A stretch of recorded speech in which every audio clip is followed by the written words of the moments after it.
As a supermodel, actress, and health expert, I've traveled the world, and I have learned that no two people share the same story. My name's Carol Alt, and in my living room, you'll hear the stories that have shaped some of the most successful people in their industries. Welcome to Carol Alt's Living Room. Bryant Park was just a Manhattan landmark until this fashion powerhouse stepped in and created the New York Fashion Week that we all cherish. Let's give a warm welcome to Fern Mallis for Carol Alt's Living Room. Hi, I'm Carol Alt, and welcome to Carol Alt's Living Room, where we speak to all of the icons and innovators in fashion. Today we're speaking with Fern Mallis. You were born in Brooklyn. You're a Correct. Brooklyn girl. Where did you go from Brooklyn?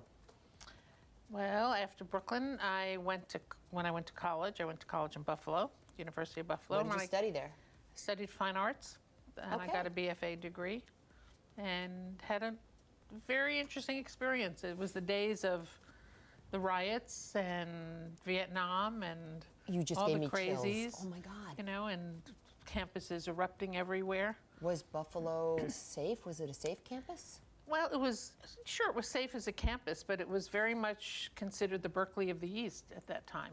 It was a very politically active university, a lot of very heavy academics up there. So, and I was very involved also in the theater program up there. So I became great pals with Ron Silver, who unfortunately passed away. And, I loved Ron Silver. And Peter Rieger was in the program, and Steve Sunshine, who was a big producer at Extra for years. A whole bunch of terrific people that I worked with up there and became friends with. So when you were going through this moment of upheaval at Buffalo, because I remember the song that Kent State University was having upheavals, and were you involved in the political or just in the theatrical? Well, you could not be involved in the political and go to the rallies. You know, we were that generation that protested. You know, we took to the streets. It was long before social media where you... Yeah, but there's always somebody who sits out. There's always somebody who opts to like watch from the sidelines. It was hard to. Really? And I remember writing letters to my folks saying, watch what's happening. There's going to be a revolution in this country. This is very scary. You know, something's going to explode. And I remember coming home years later, my mother reminding me of those letters. But at the same time, I also joined a Mademoiselle magazine contest while I was in college. Oh, wait, I'm going to get to that, but you talk about your mother. Yes. I hear that you had kind of a relationship like with your mother like I had with mine. It was a bit tough. How did you work through that? Well, I don't know that it was tough. I mean, my mother was Martha Stewart before there was a Martha Stewart. Oh. I mean, my mother knew how to make anything out of anything. She'd find a broken tomato crate on the street, and you'd come home and it was all upholstered and it was a doll's baby bed. She'd find a broken wheel and you'd come home at night and it was wired to be a lamp. So you got your creativity from her. No, she was totally creative. Because I look at you as an innovator, and really that's what your mother was. My mother was, and my father was a salesman, but he was a poet, he was a writer, he was a painter. So, you know, they were all very creative in my family. You know, I find it always so interesting when there's a creative and a business marriage in a person, because that's so unusual. Even with designers, there's always the creative half and the business half. You got a bit of both from your father and your mother to be both creative and a business person. How have you used that in your life? Well, that's 30 years of my career and 40 years of my career, you know, just doing what came naturally. And, you know, and it was a lot of common sense. I mean, I have to say, it's the one thing nobody can teach you. And my mother always talked about common sense being the most important thing in the world. And I feel like I have an abundance of common sense. You know, I could know how to... Not many people have common sense, I gotta say. I know. It seems not so like common, right? I was just going to say it's not so common. But being able to, you know, fix a situation or find a solution or know how to open a jar with the tools that you have at hand or how to fix something quickly. I mean, just you just say, oh, it's common sense, just do that. I know, but you think it's common sense, and then other people go, oh my God, that's amazing. Like, how did she think of that? Right. You know, which is, when we get more into this is a lot of what you did in fashion. Exactly. So, all right, so you didn't start in fashion because you started actually with your art history, and you loved art, and then you went to Mademoiselle. Well, I joined this contest while I was in college, and it's Mademoiselle's guest editor competition, which I grew up reading the fashion magazines because my dad was in the industry. My uncles were all in the industry. I loved the fashion universe. What do you mean they were in the industry? My dad sold women's scarves. Right, you said he was a salesman. His two brothers were in textiles and sportswear. So I grew up taking the subway with him in Brooklyn, going to work before Gloria Steinem created Take Your Daughter to Work days. Yeah, right. And I'd always be in the showroom. I'd go to lunch with his buyers and watch the industry. I'd go in the streets and see all the push carts on 7th Avenue and Broadway, and you know, it was an exciting place. The garment center really was a community. It's very different now. Yes. You know, with all the offshore now manufacturing. I mean, everything was happening there, the hustle and bustle, and I loved that. And so that's how I became enamored of the fashion industry. And I was going to study fashion when I got out of high school. But you studied architecture and design. I won the fashion design award in high school, and I won best dressed in my high school. But why didn't you? My dad said no. He said fashion's either in you blood or not. Go get a liberal arts education. But it was in your blood. And he said you'll deal with the fashion when you get out of school. And I said I'd go to Brooklyn College because my sister was at Pratt. He said no, you have to get out of the house. He said, you need to go away. Either your mother or you have to get out. One of the two, you got to leave. One of you, so it's easier for you to go to college. Can't have you both in the same room. So I went to Buffalo because it was a state university. It was reasonable. And it was one of the better schools in the SUNY system. Right. One of the best, actually. Okay. And that's how I went up there. But I joined this contest. Right, Mademoiselle. Which was like having Mademoiselle had a focus group all over the country of college students. This is before computers, before cell phones, and they'd send us packages of their advertiser products, and we'd comment on things. And then if you wanted to step up the plate in their contest, they had various categories: photography, fashion, graphics, submit a project, and so on and so forth. And I did a graphic thing because that's what I was really studying, commercial art more than the fine arts, because I knew that might get me a job. Okay. Painting and sculpture might not get me That a was your job. business mind, the more practical side. And I was one of the 20 students in my senior year selected to be a Mademoiselle guest editor, which in my era, that was the contest to win. That was really prestigious. Betsy Johnson had been a guest editor, and Sylvia Plath had been a guest editor, and lots of Ally McGraw, all sorts of great people. I mean, she must have been back then just something otherworldly. Yeah, I mean, always was otherworldly. Yeah. But the guest editor competition, if it was happening today, it would be a reality TV show. Oh, yeah. 20 the best students in America brought together, living all these in crazy some people crazy living in one apartment, fighting to get the boyfriend or the job. You know, and when I did it, we were put up in the Barbizon Hotel for Women, which doesn't exist anymore. Yeah. And well, explain what the Barbizon was. well, it was a hotel for women on the Upper East Side, and No men allowed. They had to leave by a certain hour. it was very restricted and controlled, but it was an iconic, famous old hotel. But it was actually really good because you felt protected as a Yes. woman. Yeah, and those were the eras when young women were coming to New York for jobs and to work and didn't know people, and it was a it I was think a they place need where one you felt today with safe. this whole Me Too movement. I They know. really need one today, Wouldn't that be smart? right? Just as an aside, because you know, Mademoiselle played a big part in my career too. I had 11 covers of Mademoiselle. They were so, It was an incredible magazine. It was an I mean, and they were so good with me. I remember the first time they did a story on me. I was like, "Are you really like, moi? You want to do a story on me?" And when they shut down, It was was an intelligent women's hard. magazine. It wasn't just fashion. Right. It was fashion, beauty, photography, art, poetry, writing, literature. It was everything. And some of the most extraordinary women in the entire industry all came out of Mademoiselle. and then they shut down, which was heartbreaking for me. I really felt a ripple go through my heart when that happened. I'm sure you did too, because Absolutely. we both kind of started at Mademoiselle. Yeah, Mademoiselle was the You got your taste of key fashion. to when people say, how did you start your career? I say, I won a contest. And that's what happened. I mean, I was the only one of the 20 in my group that was 2 months later and asked to come back with a job there. Really? Yes. So what was the actual job you got besides The job Best Ed? started as in the college competitions area, doing what I had just won, going to college campuses all over the country to meet young students and meet finalists who were in this competition and see who we would bring on board.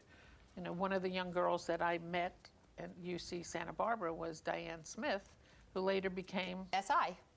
Diane. She's a very good exactly. friend of mine. Diane was one of my editor of finds when I was at Celebrated. Mademoiselle magazine. And You're right. She did tell me she was at Mademoiselle. And she became the swimwear editor, making all those incredible careers for people. Yes, absolutely. So it was an interesting experience. And then I switched to merchandising. So I went to all the department stores, doing events in the stores, live events, bringing the magazine to life. Did you think of the idea to make those live events, or were they already thinking, let's do live events and we'll bring somebody in It to was do part that? of their business structure. So what made you, I mean, really jump from that? What made you in your right mind open a PR agency? That's kind of, I think, one of the hardest jobs in the industry. Well, when I left Mademoiselle, I went to 7th Avenue for a short time. And I didn't like being on that side of the fence selling product in a showroom. That's so funny because that's where you kind of came from. But I didn't like being on that side of it. Okay. I like the creative side more. Right.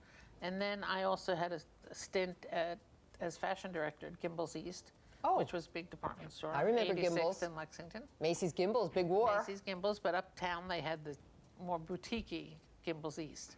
So that catered to that customer and that demographic. And that was a fantastic job. I was responsible for their own advertising and hired artists like George Stavrinos and all sorts of fabulous people to do the ads and did the windows, did all in-store events. And that's where where I got my feet wet in the industry, going to showrooms and going to fashion shows at that time to decide what we would buy for Gimbel's East. You know, so we created little boutiques with Diane von Furstenberg's first collections and Calvin Klein's, and making these little shops uptown, very different than the downtown Gimbel's. But then that didn't last terribly long, and that's Why when didn't it last long? because Gimbel Sachs was bought, and it was the business was bought, and they decided changed the business. They decided that everything should look alike. That Gimbel's East shouldn't have its own style. It should be like the promotional store downtown, which was wrong for that neighborhood. And you know, I was relegated to, okay, well, if you want to work in the fashion office downtown, and I said, you're really serious? There's no fashion office downtown. It's so and boring. I really left and started out of nowhere a PR business, because I said, I thought I had 411 on my forehead. Everybody would always call me for, where do you get this? How do you get that? I just finished a job. How do you get publicity on this? Where do you get balloons? Where do you get? And I said, what am I, information? Yeah, the yellow And then pages. I realized, you know, I could get paid for this information. And I was always a connector, trying to connect people with things. Right. And it was very much in the design universe. It started in fashion, then shifted to architecture and interiors. And I took a space, a desk in my friends' offices who were architects and interior designers. And they were at that time designing Studio 54, which was How a cool. very heady time to be in that environment. Very cool. It's funny to me because we did an interview with Zhang Toy, and he too moved between fashion and interior design, and it's always amazing to me how easily people in fashion can move between fashion and interior design. Do you find it kind of one and the same? Totally. It's all about a style, a point of view. I don't understand how people can dress well and look fabulous and live in a home that's not well designed, or don't look at my home. or don't know how to it's great, or don't know how to set a table nicely. Yeah. I mean, it's all very interconnected. So to this me. was like kind of Martha Stewart-ish before Martha Stewart, because you got that from your mother. kind of. Kind of a lot. Kind of. I know. You know, it's kind of hard. You know, I had a difficult relationship with my mother, and when we were doing my makeup today, I said, please don't put red lips on me. Because I feel like That's my your mother. mother. Well, you know, eventually we all become our mothers. It you comes know. out. It comes out no matter what you do. I know Christmas is always a tough time of year for you. Well, that was the job when I said I was on 7th Avenue, Right. which I didn't like very much. It was a sportswear company called Cinnamon Wear.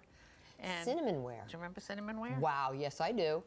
And it was in Bendels. They had their own boutique. It Yes. was all this Madras. And the clothing never really changed a lot. It was always the same silhouette, some new Right. colors. Different colors or new. different patterns. But it yeah. was a very cool line. But the people who owned it were not the nicest folks. And I Obviously, remember walking in, and it was 1412 Broadway, and I walked in, and everybody was coming out with, trays of, cookies and holiday foods Holiday and all cheer, that stuff. right. And that's when I was let go because business was not great, and it was a real life lesson for me. And I said, if I'm ever in that position, I will never fire somebody over the holidays. Which I you mean, have it's been in just that wrong. position a lot because yes, you've and- run and- your own businesses quite often. And I try not to fire people all the time. God knows. Well, you have to do it, but once certainly in a you while. know, But you can wait the 2 weeks till Christmas timing passes, is important. right? Yeah. And there's everybody being so festive and happy, and I'm like, trying to hold it together. So you were fired from Cinnamon Wear and went Then the next job Opened was Gimbel's East. Gimbel's East, and then opened your own. Well, it wasn't exactly a PR company because you were kind of a hybrid. It was a PR company, but you connected people. But I called it Fern Mallis Public Relations. Well, so- yeah, just for a title, but you did more than that from what you're Well, telling me. But, You but had the best PR people do that. Do that. That's what it's all about. maybe I haven't had some good PR people. Public you want to rela- take another client? Public relations is all about all the things you can do to make something work for a client.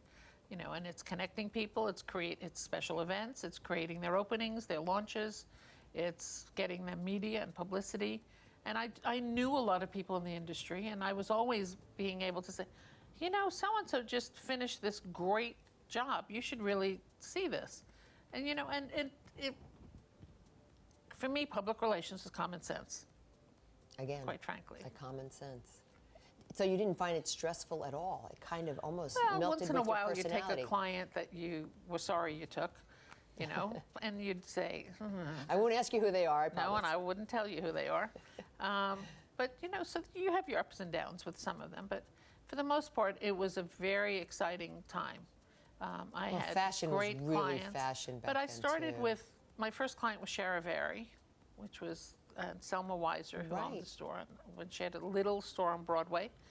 And then it moved into other architectural design firms and textile firms, Jack Lenner Larson, AI, Stendig, Gunlock. These were all major corporations in the interior furnishings world. Contract for the business world and residential and architectural firms and interior designers. It shifted because of the office I was working in with Okay. these guys. And my one of my longest first assistants was Jane Huddis, who shared a typewriter return with me for several Typewriter. years. And she's now the group global president of Estee Lauder, overseeing half the company. Probably the most powerful woman in the beauty business. So I worked with a lot of fun people who've moved on and have had great careers, which I'm very, very proud of. Well, it's always exciting to see where people move to, and then of course they become a really great connection for you. In as you move on and what you're doing as well. You was it right after you had your PR company that you went to the CFDA that you became the executive director?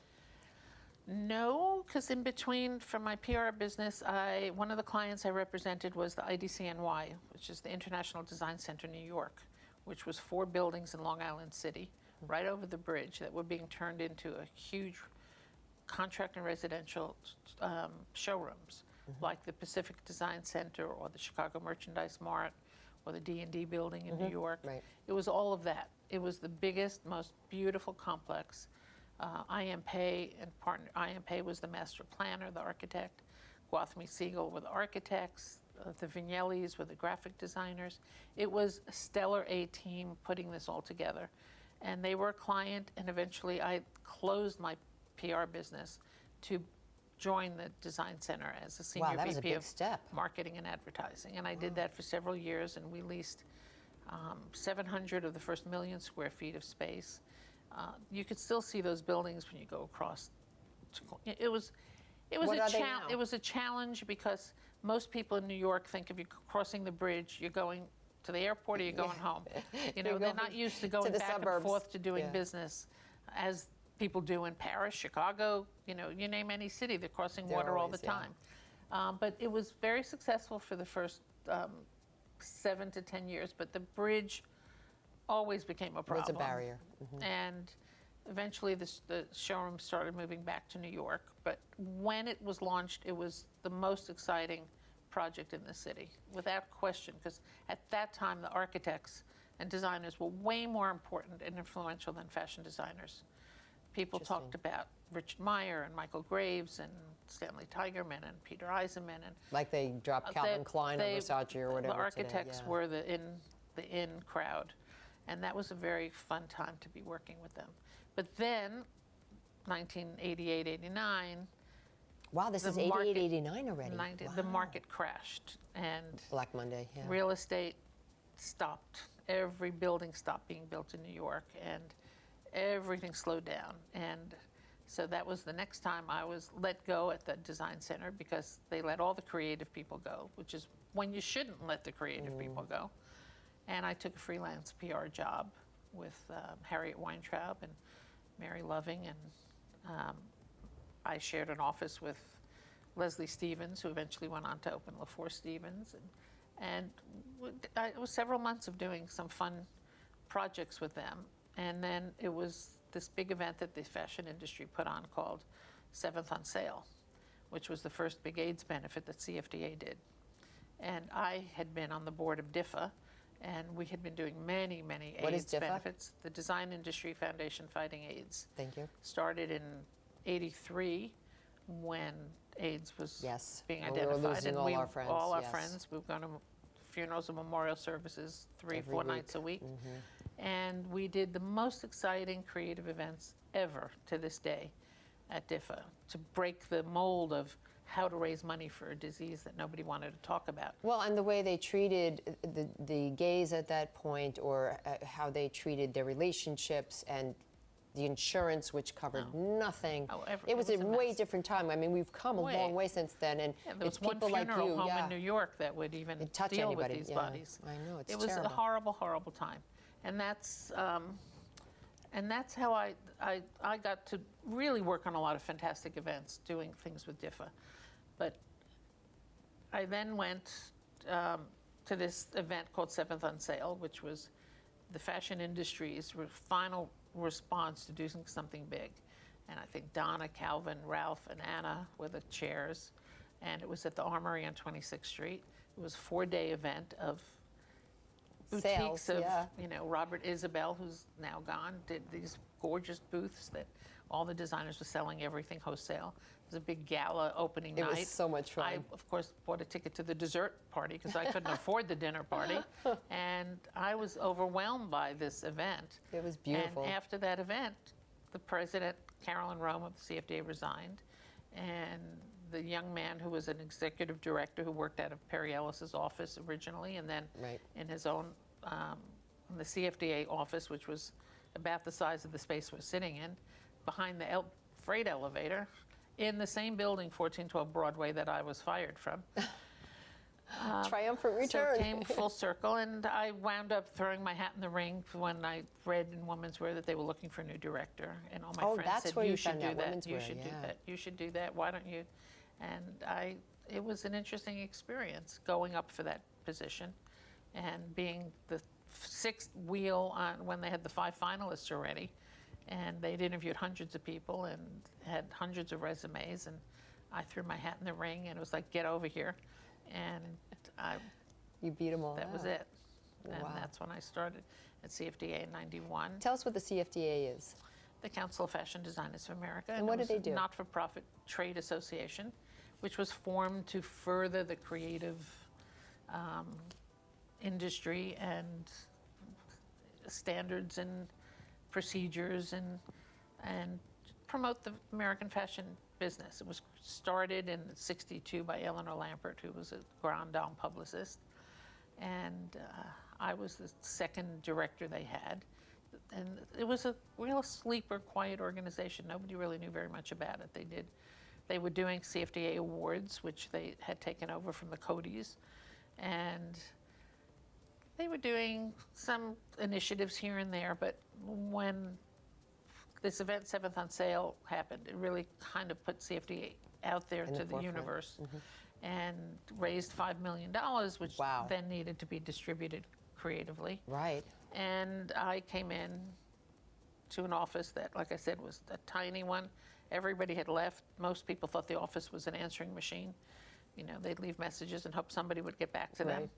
And I was hired at the end of March. It was the day of my birthday, after being at a big board meeting with every designer at the table, from Ralph and Calvin to Oscar and Bill and Mary McFadden and all the you biggies, name it. Yeah. You know, and challenging me and eventually singing happy birthday to me at the end of the meeting.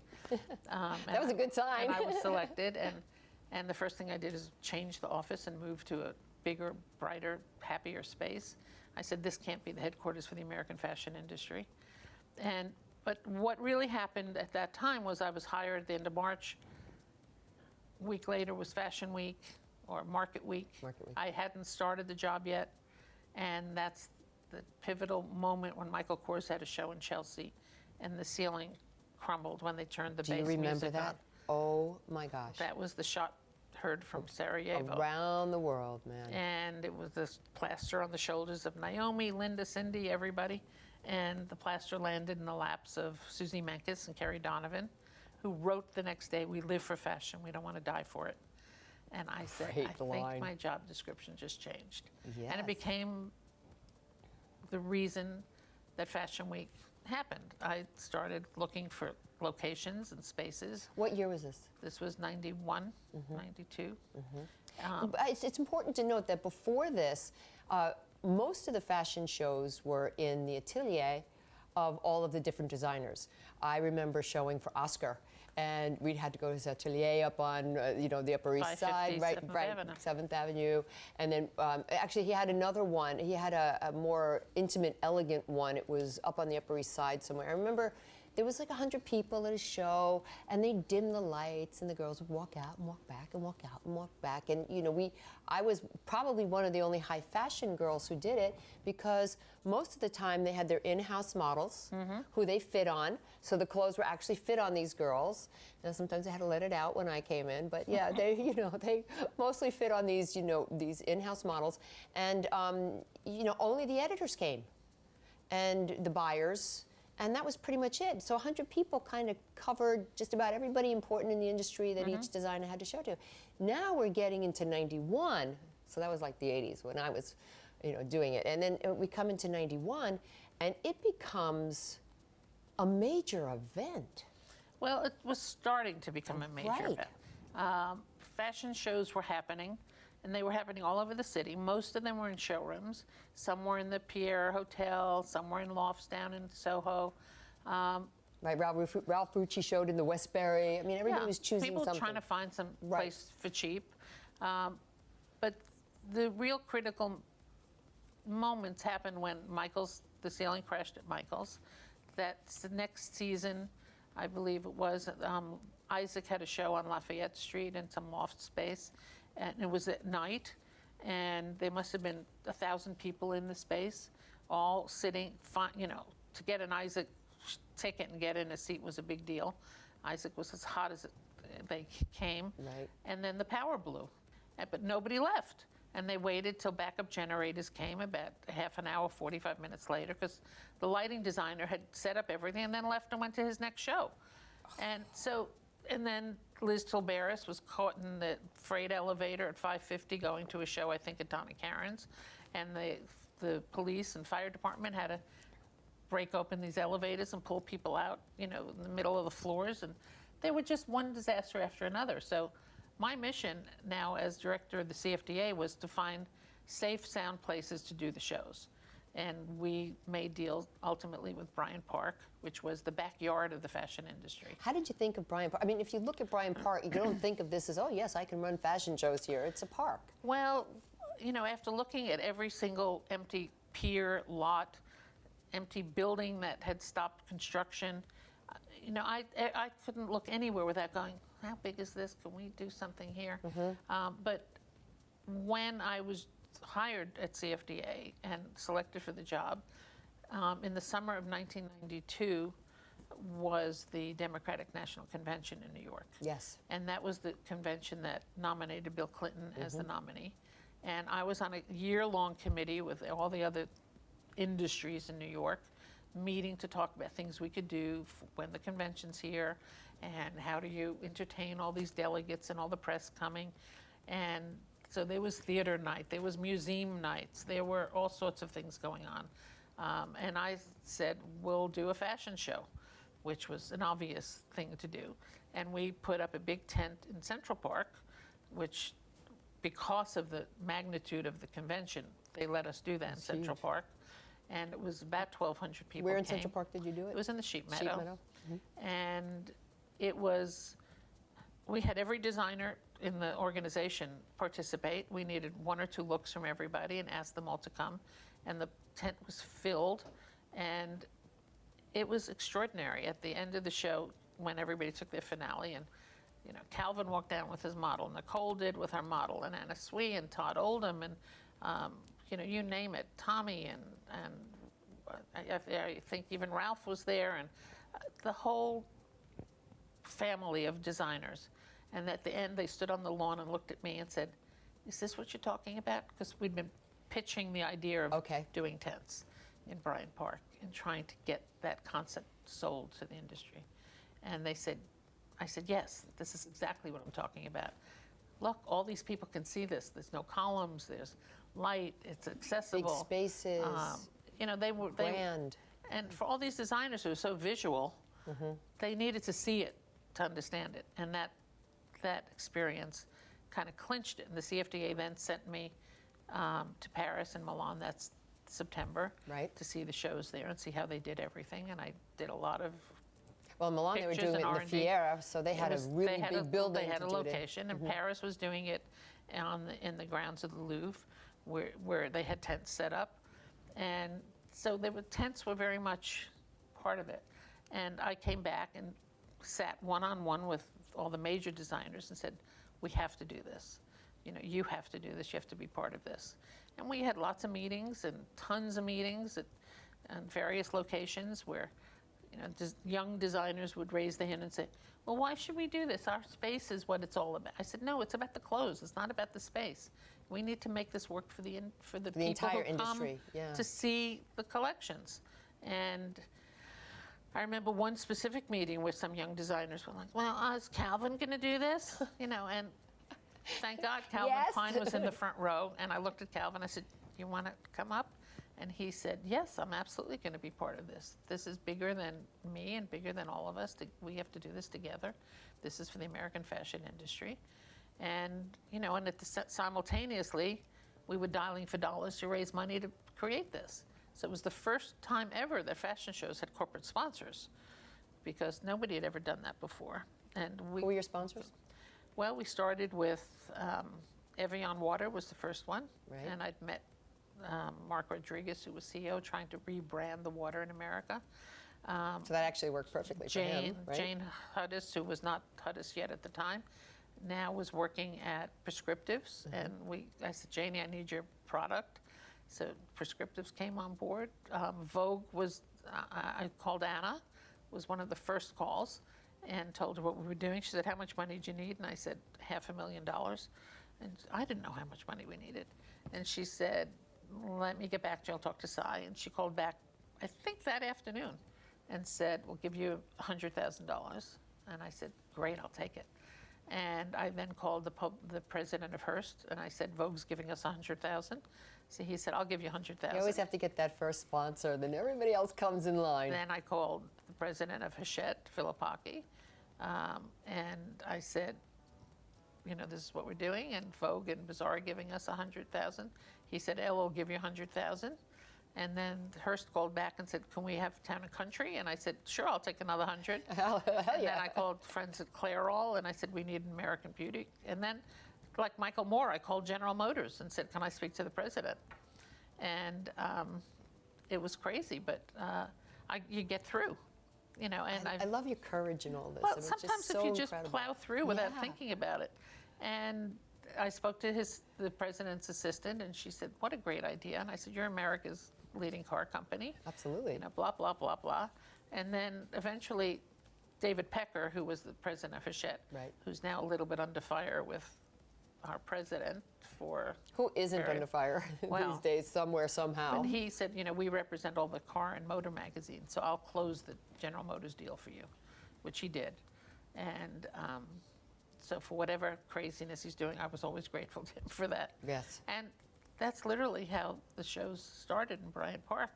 You know, and we told sponsors, you can have a bin on a shelf with your product. We're going to make all the signs the same. It was very manageable. You entered from the corner of 7th and 42nd, and we had a tent called Josephine that was over the fountain, went parallel to 6th Avenue. We had a tent on the far side, which was Gertrude, because the Gertrude Stein statue sat in the backstage. And then we used Celeste Bartos, the Forum, in the library, and we had, you know, tents connecting everything, and that's how it started. I have to tell you, I loved the shows at Bryant Park. I mean, when I came back to the city, that was the place to be. Every celebrity in the world. I just wanted to, I'm sure you know this already, but Calvin Klein said that the work that you did on creating New York Fashion Week literally put American fashion on the map. Because really before that, American fashion took kind of a back seat to European Absolutely. fashion. The designers in America were looked at as uninspired. And copycats and... Right, because we actually ran our Fashion Week after. At the beginning and you it was. moved it before. Well, I didn't want to move it before. Helmut Lang made that happen. Helmut Lang, when he moved here into America to do his business after a season or two, said, I want a show in September before Europe. And I was like, uh-oh. Because Helmut had all that foreign press. Everybody came to his shows. Yeah. He was very directional in an important show. And I'll never forget when Calvin Klein called me at the office and said, Fern, you're not going to like this, but I want a show when Helmut's showing. And for one season, we had 2 fashion weeks. Oh, And then that we was had, difficult. And then we had to really get the industry to rework production schedules and timing schedules to move a month earlier. So Helmut influenced everybody to move it early. Because when you're doing that, we're talking about time schedules of designing, manufacturing, getting samples up. It was a huge shift. Tell me what it was like to get the permits and whatnot for Bryant Park, because that could not have been easy. It's New York City. There's so much red tape. Well, you know, the fashion industry was such an important industry to New York. When we first started, I will tell you that the first meetings I had were with Mayor Dinkins. And I'll never forget going to Gracie Mansion early in the morning for a meeting. He was in his tennis whites, having just finished playing tennis, because that was the most important thing to him. He did get the tennis center built in Forest Hills, and talked about wanting to organize these shows in New York and needing the city's help. And he said, well, we help you, you know, we have to help every industry and we have to help. Really? And I said, but this industry is a keystone industry in New York. If the fashion industry is successful, everybody benefits from that. Right. Because it's paying a lot of taxes, it's paying a lot of, bringing a lot of revenue into the city, jobs, everything. And he just was not having it. And I said, well, I guess, Mr. Mayor, I'll have to take up that offer in New Jersey, the Meadowlands. And he looked at me no and he way. said, are you threatening to move to New Jersey? And I said, well, I'm promising. and I said, well, it seems to be the only way anybody gets your attention in New York, because they were giving you are benefits good. to every company that was moving to Jersey. Right, I remember at the time it was And- tax benefits and everything. So it was a little, people were like, you really said that to him? But eventually the city helped us with all the peripheral things, all the permitting, Right. all of that stuff, you know, closing streets, banners and everything we needed to do. Did you have to clear it with the library? Or, like, was Oh, Bryant yeah. Park actually part of the library, so they owned the land and they had to be Bryant cleared Park with is too? part of a bid. It was the Bryant Park, it's a business improvement district. And it was Dan Biederman who ran that district. And so we negotiated with the business improvement district and made a deal with them, and a separate deal to use the library space. You know, the restaurants weren't built at that time. Right. And when the did that restaurants happen? With the park was just almost on the last phases of a major renovation. Okay. Used to be Needle Park, and it was a terrible park. You couldn't even see what was going on inside. Rats everywhere. It was a horrible park. Bryant Park has been turned into one of the most beautiful parks. urban renovations in the country. And we were a big part of that. Very big part of that.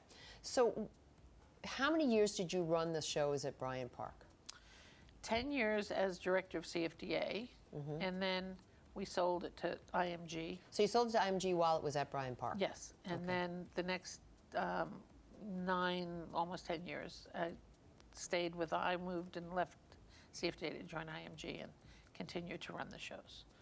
When did you move the shows from Bryant Park to Lincoln Center, and why did you do that? Well, we didn't want to, but it became, after many years, a very combustible relationship with Because this was like Bryant Park. 19 years almost, Yeah, what I yeah. calculated. 1 year off where we moved to Chelsea Piers. In 96, I think, we moved Okay. to Chelsea Piers. But then we came back to Bryant Park, and when we came back to Bryant Park, the configuration had changed. How? Prior to that, we were these parallel Right, tents. the Gertrude. And then when we went to Chelsea Piers, Giuliani was mayor, and there was a huge outcry of people hating going to Chelsea Piers, screaming in the press, why do we have to cross a highway in our stilettos? Yeah, it's kind of a little and I'm like, difficult. come on, it's not a highway. It's not the LA freeways. There's a street light at the corner. But also, it only has that one lane in. It's kind of really... Well, we created a separate lane. We worked with the state DOT for a year. There was a separate drive-in lane that went right to Pier 59. I mean, we did everything to make it convenient. We had General Motors cars waiting to take everybody in and out. It worked. It was beautiful. The venues were great.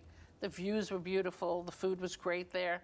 But people just bitched like crazy. And I started to say, now I know why the Titanic never made it to New York. It was supposed to dock at Chelsea Piers. And I didn't know that. That's a good trivia We got point. such bad press, and everybody was like, can we go back to Bryant Park? And so the mayor then really put his finger down on the Bryant Park private-public partnership and said, they're back in the park. And that's when we got the lawn. And that's when the entrance became 6th Avenue. 6th Avenue. With the stairs going straight up, and the fountain. Which was a very grand and entrance. the It was fountain very became nice. a centerpiece of the lobby, not a backdrop to a tent. And the venues were behind that. You know, and people, if you didn't get in, had no idea how big it was behind the front. You know, and it was always that fabulous facade, which I loved doing every year, the different graphics on the front, which all had different messages. And, you know, the 1 year we had when Obama was running, it was all the political campaign buttons, vote for fashion, Right. vote for style, vote for this. You know, so it was, that changed the dynamic of it. But then after several years, Bryant Park put in an ice skating rink in the winter. Yes. And that affected our timing and their timing. They really didn't want us there because they had to get out, close the rink down early for us to come in for the February shows. And also, this was the time when, because of Helmut, the dates changed. You know, Bryant Park loved us when we were in October and in April. Once we moved to the beginning of September and February. we had to build and close off the park during very high occupancy time of, you know, end of summer, Labor Day weekends, to build this monstrous city. How long did it take to build it each year? It takes about a little over 2 weeks, you know, because in the park you had to cover all of the limestone and all the flagstone. Right, you had to make it a flat surface. You had to put wood on everything just to troop in all the things you needed to get there, you know, and you had to literally build it from raise the foundation, put the floor down, build everything and bring everything in, and then put the facade. You know, it was work. It's minute by minute schedule, 24 hours a day. 2001 was kind of a banner moment in fashion as well as world history. What were you doing when the towers fell? Well, when they hadn't fallen yet, but the plane had hit the first building when I was just about ready to leave my apartment, because there was an early morning show with Liz Lang, who was doing a maternity show with all her pregnant friends walking. And I saw on the news that a plane had hit. Nobody quite knew the magnitude of what had happened. Didn't at first you think it was a little private commuter plane or something, not a... Absolutely. Yeah. But I also wanted to race down there because we had a special deal that season with CNN, who was doing a lot of backstage coverage. And so I said, let me get down. That's why I was home, because I was really wanting to watch CNN. And then when that happened, I said, uh-oh. And I got to my corner at Park Avenue and saw the clouds of smoke down there. And you started to perceive that something bigger was happening, because you could sense the panic in the streets. Yeah, because everybody in the world was here for Fashion Week. And people were trying to get to phones, and no phones were working. Right. You couldn't get anybody on your cell phones even.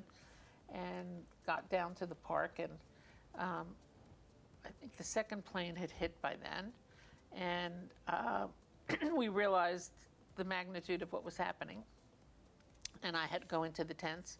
And I remember Oscar was being set up, and Douglas Hannett were being set up for the next shows. Liz Lang's show was just exiting.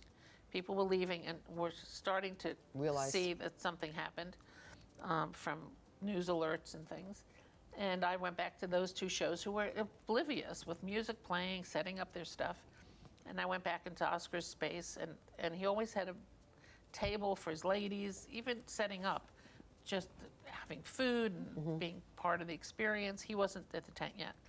And I stop everybody, and I stood on a ladder and said, I'm sorry, you have to gather your things. We're closing down. There's been a terrorist attack in New York. So you knew by this point it was a terrorist attack. You got it. And people were like, mouths were, and I said, please take your things, go home to be with your loved ones, and just go be safe. And I mean, I was crying. I couldn't get the words out. You're making me cry, and I'm sitting here with you. I'll start crying in a second. It was the most extraordinary experience. I said, the World Trade Center was hit, the Pentagon had been hit. We were getting fast rumors that Grand Central was a target, that Times Square was a target. We were the largest safe. We were the largest public gathering outdoor in New York City, in center of the city. And so people were like shocked. People were running out of there. Went to Douglas Hannett's and said, stop, told them what was going on. They were like, what are you talking about? And then I remember distinctly going back into the trailer on the street and speaking to Carrie Yeomans, who was at KCD and still was our publicist at the time. And we were talking about putting out a statement, because we had to close the tents and put out a release and put up a sign in front of the building, working with our security people, trying to get rid of as many superfluous people as possible. There was also a big, gathering in the tent saying, everybody come here, please, battle down the hatches, make sure everything's secure, but go home, be with your loved ones. We don't know what's going on. And at this point, people are like walking up 6th Avenue like zombies, and it was insane. But I was on the phone prior to that, on the phone with Carrie, and we were talking about a release. And while we're talking, their offices used to be right here in the Milk Build, I think they still are. And he said, oh my God. I said, what's the matter? And they looked straight down at the World Trade Center. And he said, oh my God. I said, Carrie, what? He goes, the building's coming down. I said, what do you mean the building's coming down? He said, the building's coming down. I said, I couldn't fathom what he was talking about. Yeah. And he said, I gotta go. And I was like, what just happened? Because you couldn't get any information anywhere. But he could see it. They watched the buildings collapse. And I said, well, we're not doing fashion shows here today or tomorrow. We didn't know what really was happening. And it was the first season that IMG bought us. And so I had new bosses now to report to who were, wait, don't say anything, it's legal issues. You know, you have Really? to have the right language because of all the contractual arrangements with sponsors and Oh my designers. gosh, so your hands were even And tied I'm at like, the moment. I don't care what you say, we're not doing fashion shows here. You know, and trying to get messengers to run down to the office on 23rd Street because you couldn't communicate, couldn't get phones, couldn't communicate. What a mess. Not until about 4 o'clock that afternoon did I go to a room that we would keep at the Bryant Park Hotel and turn on the TV and just See the bawled magnitude. my eyes out Yeah. with a pal. But there was a moment in that tent at that day where all of a sudden security said, run, run. There's been some sort of, attack.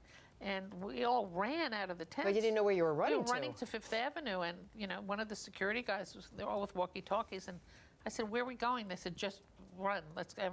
And it was like, "Okay, you're safe. Come back." It was like a movie. I couldn't believe this was happening.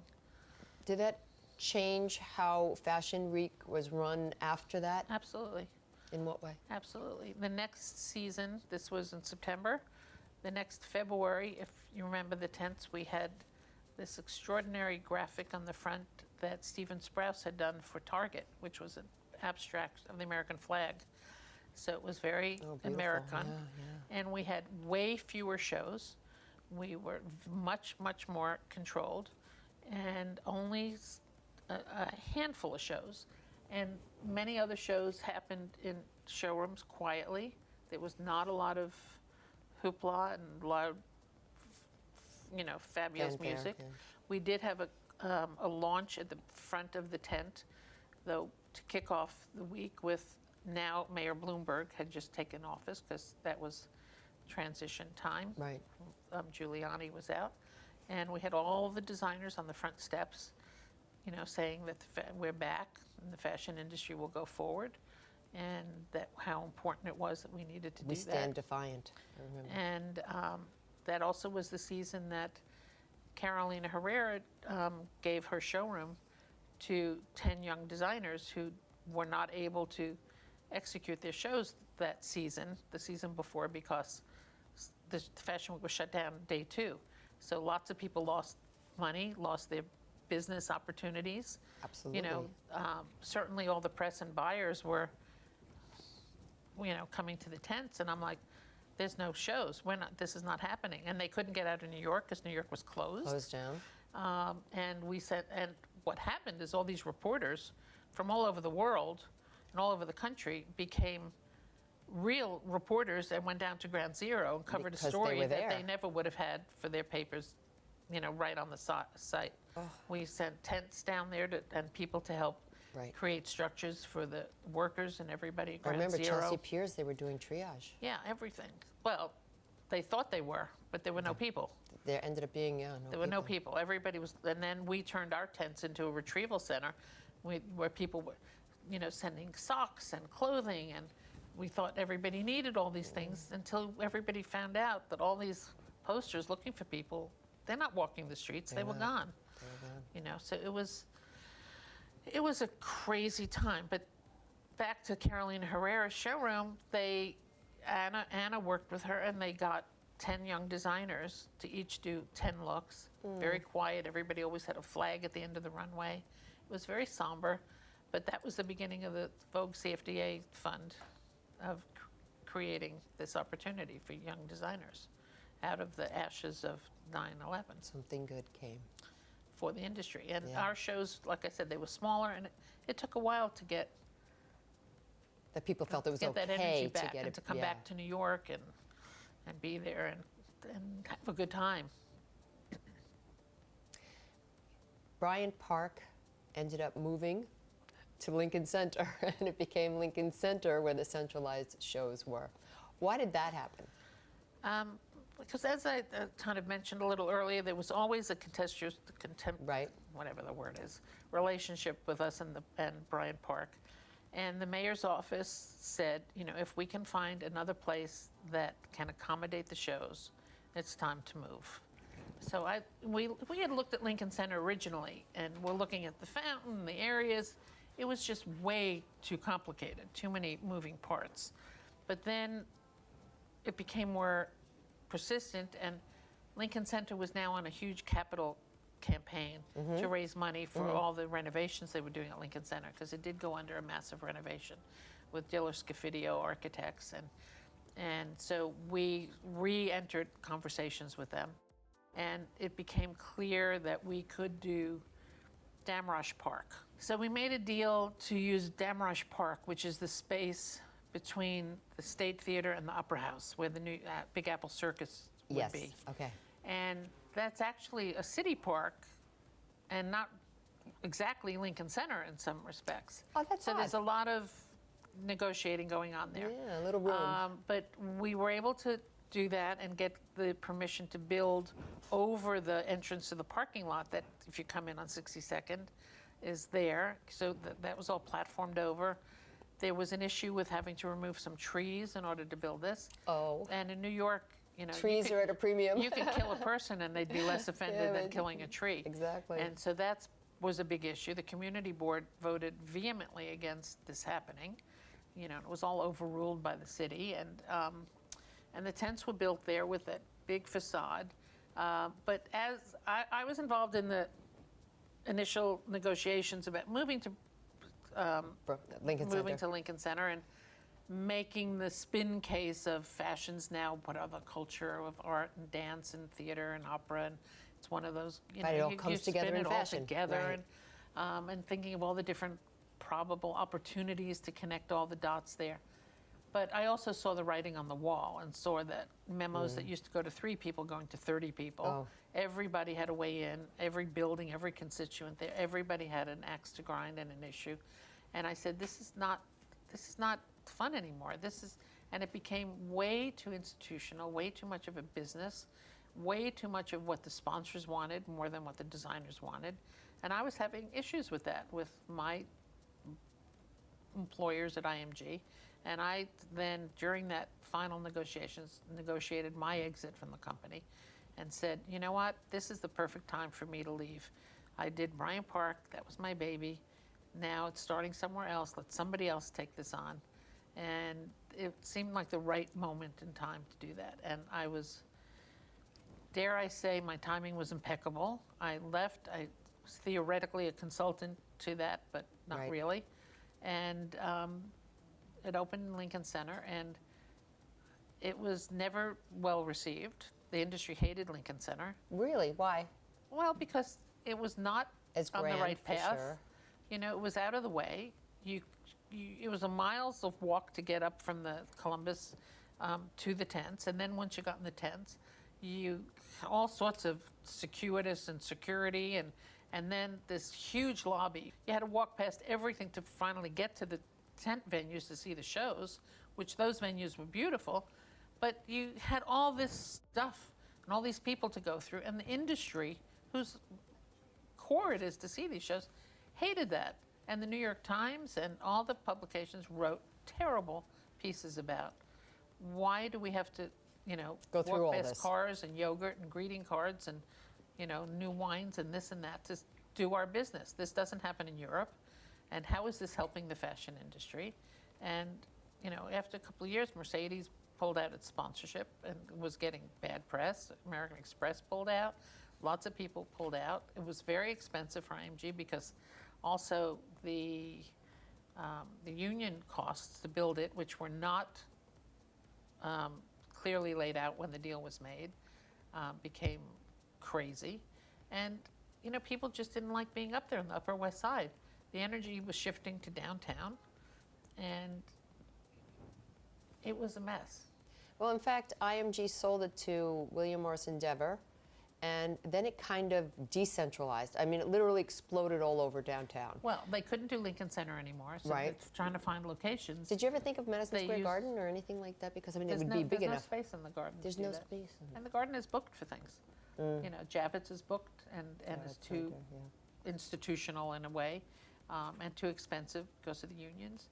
So, I mean, IMG then wound up finding the post office, the Moynihan Right, Station. Moynihan Station and Clarkson Square, Skyway. and then you've got Spring Street and well, Spring Street 2. then the post office space is gone now. Is it why? Oh, it's been right, gone they're for a few renovating. years. Yeah, It's they're all now new, Penn Station. Penn Station. And Clarkson is off the drawing board because it's used for other things now. So now they are at Spring Studios, which is Right, which is confusing because there's two convenient- Spring Studios. Convenient for you, but not anybody else. if No, but you there's don't live also in two Spring Tribeca. Studios, so it's confusing always anyway because there's one here, one there, and nobody ever really knows. I always end up at the wrong one anyway, and you have to go up elevators and you stand in long lines. It has really become quite a chore to get into a show. I've found there's way less celebrities. Like under your tutelage with Bryant Park, it was just bursting with celebrities. It was exciting. It was fun. There was a face everywhere. There was, things to do, things to see. Even if you weren't going to a show, just to be at the park was great. And then it just kind of started to degenerate. And I understand why you left, because literally it was like they were squeezing out all the creativity of this thing, and it was becoming a It business. also became a different time. Companies were going public. People were buying up everything. Social media became something that it hadn't been. Well, answer me something, because social media actually has changed the business a lot, Oh, God, especially for yes. fashion shows. For everything. It's changed everything in our lives. But I remember being in Bryant Park where we had guys waiting outside with big bags to collect the film from all the photographers. Film, rolls of yeah. film. If you went into a venue after a show, it was covered with all those canisters, covered. You don't see any of that now. And those photographers, those agents would come back to the park with contact sheets, and you'd see photographers circling things. And then the digital cameras came on board, and everything started to change. First with the photographers, and then with people in the audience. Now you watch a fashion show, and nobody's even looking at the runway. They're looking at their phone, taking the pictures Absolutely. of the runway, and instead of looking the live thing, they're looking at it in this big. And they're posting it before a designer actually gets it off the runway. Somebody's copying it somewhere. Well, I'm not sure the copying thing is the issue. It's just this rush to be first to say I was there or I saw it. It's madness. It's madness. And now people say that some of it is a good thing, because if you see one garment posted more than anything, the designers go, that's the winning look. We should. So they all copy it. I don't know we if should that's make so more of good. it. It's changed everything, and the worst is when people have their iPads and you're sitting next to them and And they're it's blocking your why don't way. you Like, push put- get that out of the way. Why don't you just look at the show? You can post the Yeah. pictures in 2 minutes. Enjoy the moment, right? Yeah. It's an out-of-body experience, the way people see fashion now, and the way people write about it. And everybody's a critic now, and everybody's a jury. You don't even recognize the people in the front row or the second row. No, they're all The bloggers. who are, and you who go are to these fashion people? shows now, and you really say, who are these people? And they're so funky dressed. You go like, these are like the kids who have been influenced by fashion. I mean, we are fashion. They've been influenced by fashion. You could tell by the way they carry themselves and the way they're dressed. I'm noticing your necklace. Is this part of your line?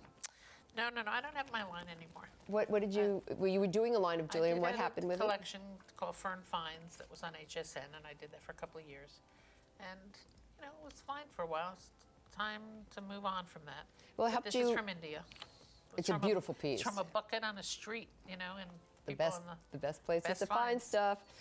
You got on the board of directors of the Robert Graham and Tara Jewels, which is India. Tell me about that experience. Well, Tara is a great diamond company in Mumbai, and I've made collaborations for them with Zach Posen and Monique Lehoulier and Angel Sanchez. I'm working on some other things with them. I just love people who are innovators and very creative and creators. You just seem to, like, besides being the queen of the runway for me, seriously, an unlikely queen of the runway, because you're not a designer, you're not a model, you're not hair and makeup, but your influence over the fashion industry spread so far and wide. And, I just have this thing for people who are first and people who are creative. And, sometimes I have to tell you, when you're first, not always does it work out. it's a great experience, and you open the door for other people, but not always does it work out. But the things that you've done and the people that you've touched and the traveling you have done has all been because of this. Well, thank you. That's nice to hear. No, I'm not saying that because I'm nice. I'm not always a nice person. I'm just calling it Yes, as you are. I'm calling it as I see it. So tell me about Barbara Bush and Michelle Obama. Because Well- those are two more people that your creativity touched. Well, I mean, Laura Bush, we spent more time with at the tents for the red dress and the Heart Truth. We did a lot of charitable initiatives, and I was very instrumental in the formation of the Red Dress Heart Truth campaign. We invited Mrs. Bush, when she was First Lady, to be the honorary chair of that initiative. And that really followed because when I was still at CFDA in the tents, we launched Fashion Targets Breast Cancer, and we launched that with First Lady Hillary Clinton at the White House. And she was very instrumental in us getting that campaign off the ground, which still goes on, and CFDA still has it, and it's in many countries around the world. So then you went from, you did the DIFA, then you went to breast cancer awareness, and you also helped the homeless. Well, that was way back when.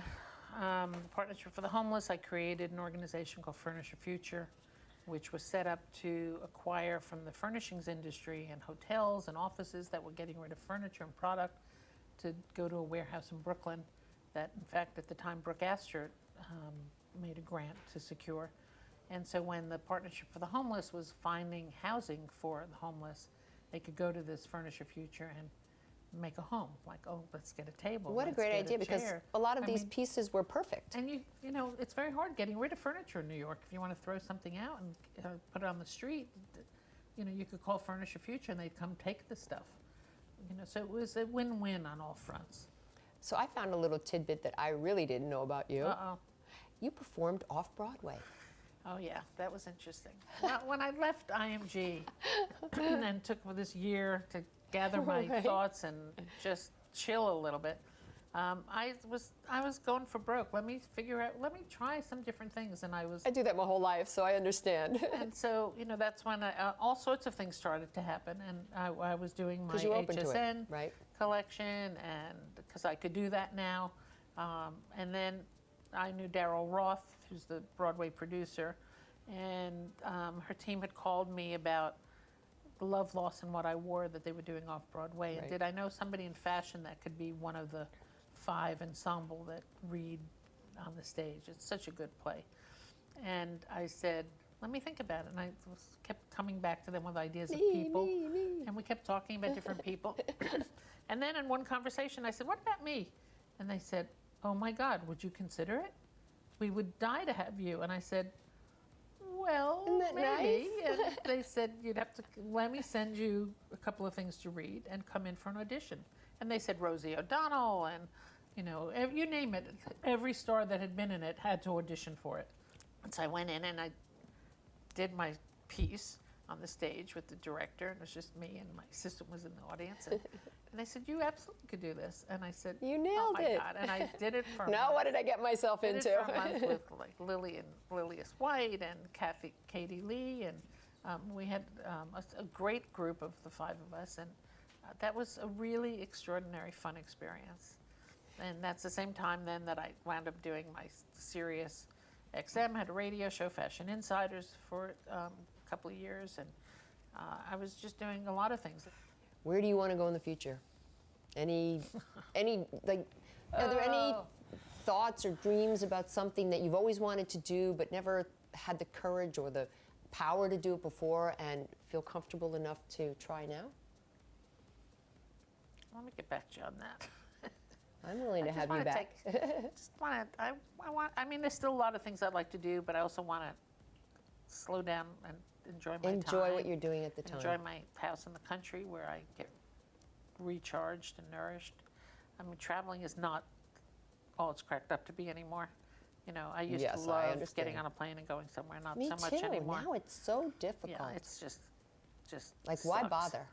I want a lot of money if I'm going to get on a plane. Yeah, me no, too, baby. I exactly. get it. It's terrible.